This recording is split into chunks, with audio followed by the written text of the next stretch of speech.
Is the self an illusion? If your existence as a sentient being is a direct consequence of all the multifaceted experiences you endure, if the stimulation of the external world molds your temperament, behavior, and disposition, then are you fundamentally, at the core, an empty vessel? An empty capsule with no spirit, no individual thoughts, no morals or ethics, an empty bucket simply waiting to be filled with sentience and meaning.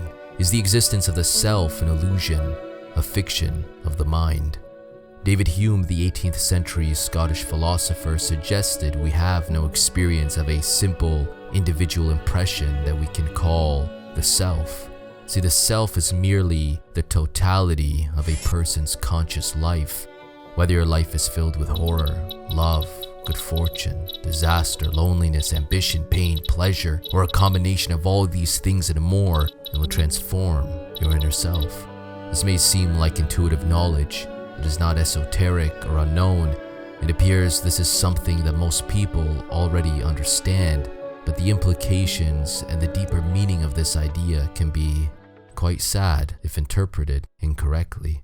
The self may not exist in reality, but only exist in the abstract. This is not the upsetting part. The part that is slightly dismal is that the self's manifestation in reality, as in the way someone projects their inner self outwards, may also only be an abstraction, even though we are experiencing and interacting with that exact individual self in the physical, real world. In his book, Consciousness Explained, Daniel Dennett denotes to the idea that the self is constructed and abstracted out of narratives and is permeable and flexible, meaning that whenever you meet someone, you try to understand them, you try to decipher who they are, the truth may be that they are going to be ultimately indecipherable. Why? Because the self is something like a subatomic particle in a quantum state where the initial perception of another self may exhibit certain characteristics, while another look at the self at another point in time will convey different characteristics. We will never know what the true self actually is. You may understand a person in that exact moment, but with the gradual progression of time, the person that you thought you knew will ultimately cease to exist. This phenomenon in its purest form exhibits itself in children. For instance, when a mother raises a loud, enthusiastic, joyful child, may notice something strange as time elapses. The child's inner self continues to incessantly undergo little variations, ultimately leading to a large-scale metamorphosis over the years. The self is no longer distinguishable from its initial state. The mother ultimately has forever lost her child's earlier self, forever losing who her child used to be, maybe for the better, and sometimes for the worse. You will never understand someone else's self, for it will never remain stationary, nor is it rigid. But most importantly, you will also most likely never even understand your true inner self. That is why we continue to thrive, endure, seek new meaning, and evolve, because our thirst to understand ourselves will never be quenched, and we will always be venturing along, always trekking a new path amid a new journey. The permeability and fluidity of the self is why the self always eludes scientific scrutiny. The self is a rhythmic entity. It is molded and shaped by our surroundings, meaning it will never have one solid state. It is always going to undergo changes, and these changes will mean you will never be your true self at any given moment in time. And if you cannot be your true self at any given moment in time, then who are you? And what is your self? The self is very elusive, and as a consequence, it may be very deceitful. So deceitful, in fact, that it may even deceive the host, leading to distortions and perversions of facts. Sometimes this can be observed in similar cases to those suffering from anorexia or other mental delusions. But the self has an inherently parasitic nature. It is almost a separate organism that lives in a host, us, and benefits from deriving nutrients at the host's expense. This may at first sound absurd, but we can see it in everyday life, and we can even feel the pressure of this parasitic entity we call the self. See, the self will always attempt to derive pleasure. It seeks pleasure in all avenues of life, from your most primitive reptilian cravings like food and sex, to your most intellectual cerebral desires such as the desire for acceptance, fame, infamy, power, and social prestige. The self is obsessed with gratification.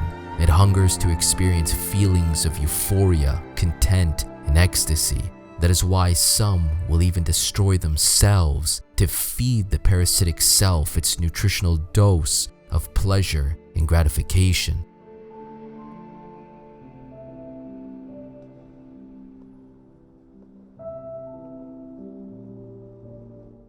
Karl Popper, an Austrian-British professor and philosopher, was probably the first to argue the self resembles a parasite. The autonomous creative self appears as a host in the biological machine, he says, and uses the brain as an instrument of survival. This dualism suggests that there are virtually two different species within one bodily vessel. The self may use the organism for its higher purposes, even at the expense of one's health. Its insatiable hunger for euphoria will cause one to commit destructive acts to oneself and others on one end of the spectrum, or liberating acts inundated with courage, benevolence, and unconditional love on the other. If this is the case, the parasite can be satisfied in a multitude of ways depending on who you are. One could argue the palate of the parasitic self, what it considers savory, is devised by experiences through the senses, devised by what you endure rather than who you are. Your experiences become the internal ecosystem and provide the necessary resources to feed this one parasitic passenger. And this parasite we call the self will adapt to whatever ecosystem you provide it.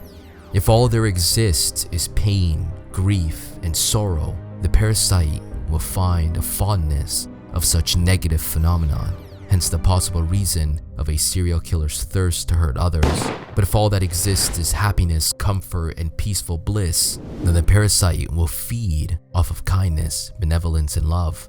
But we do not live in a perfect world, and both these representations are ideal types.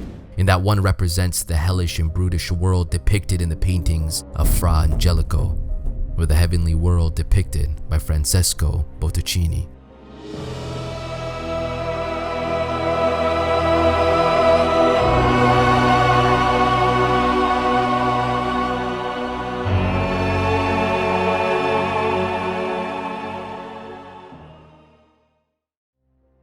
As all things are never perfect, and we as humans are the ideal form of imperfection, then it is safe to say that our parasitic inhabitants reside in an ecosystem filled with the fruits of both hell and heaven. As humans, we almost all experience pain and happiness, though some experience one or the other more. But society will never allow the acceptance of the dark side of the human psyche to prevail, and probably for the better. The norms around us try to push forth ideals of positive virtues. The socialization of children is ideally to inject them with positivity in hopes that their inner self will only acquire euphoric sentiments when doing what we collectively as a society define as positive virtuous behavior. But in actuality, that is not the case, because the world we inhabit is filled to the brim with entropy. Rapid disorder can befall any ecosystem because fundamentally our world is inundated with volatility. The volatile nature of our world and the perpetuation of randomness means we cannot control all scenarios.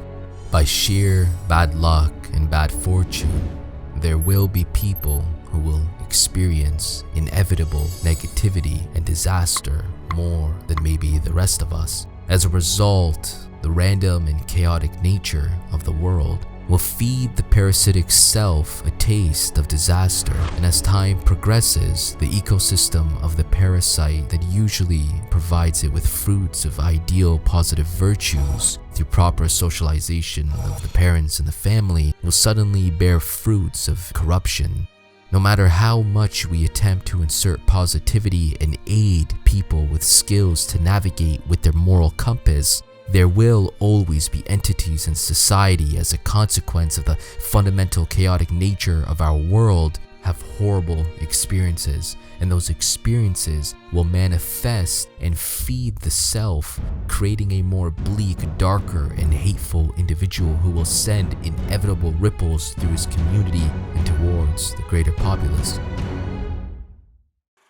It is quite naive to say that any one man is purely good or purely evil.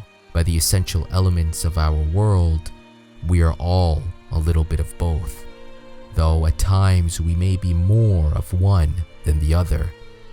But the quicker you come to accept this fundamental trait you inherit, the quicker you can be conscious of your own existence, conscious of your state of fluidity, elastic and dynamic nature, and the quicker you can be set free by the liberating idea that if you can change for the worse, then with great certainty you can always change for the better.